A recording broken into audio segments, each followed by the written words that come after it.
cell references, relative cell references, and absolute cell references. What on earth are they?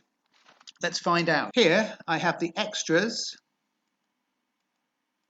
which can be added to the quotations. Now, these extras have already appeared on another sheet, which is the price list sheet here. Now, what I could do is here, I could just say it was blank. I could say, okay, let's do the list of extras. The first one is gold leaf edging. Okay, and I could type it out. Excel's trying to help me there, but anyway. Or, to be smart in computing, I don't want to keep typing in data because I might make mistakes if I keep typing in the same data. I could actually use a cell reference and copy the data from the other sheet. This is how we do it. So there I want gold leaf edging, but I want to take that from the other list. This is how I do it. I press equals, I go to the other sheet, which happens to be the price list, and I choose the extra that I want. Let's say I said it was edging, didn't I? So I'll choose that one. That happens to be cell A11 there. And I go back to my quote and press enter.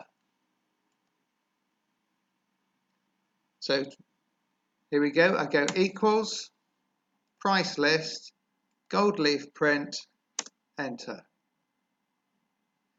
Here equals, price list, gold leaf edging, enter. And I carry on like that and repeat the data.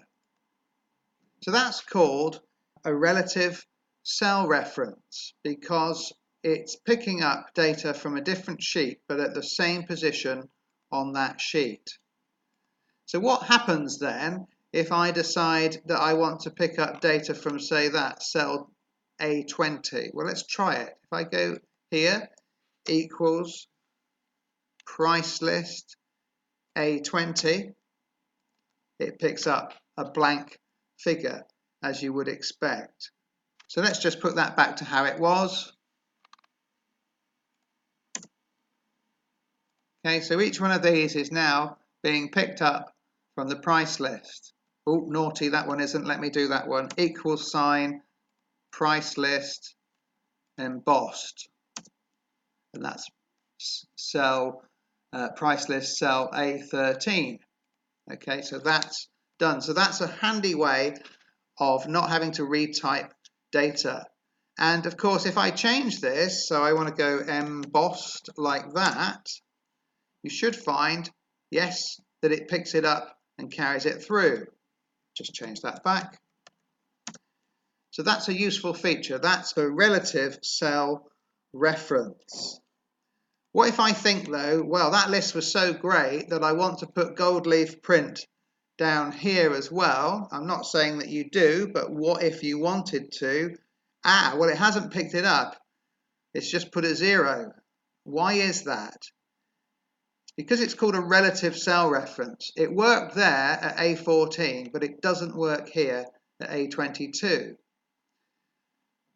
The reason for that is that here it's picking up price list cell A18. If you go to price list and look at cell A18, it's blank, and that's why it hasn't worked. If we did want to repeat gold leaf print here in cell A22, we need to anchor it to that value in the price list. It's quite easy. You just use dollar signs. So let's do that. So here it's gold leaf print A10. So here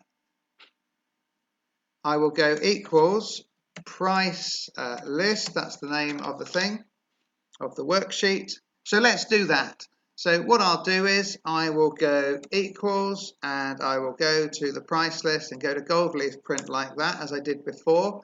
But this time so that I can just paste it anywhere I want and it will still show gold leaf print. You'll notice there I've put a dollar in front of the A and then a dollar in front of the 10. Sure enough, it says gold leaf print. If I copy that, wherever I paste it, I'm going to get that value gold leaf print because it's picking it up here. Price list, $A, $10. That, folks, is called an absolute cell reference. So absolute is a bit like an anchor. It anchors it to a particular value and then you can use it all over the place. Thanks for watching.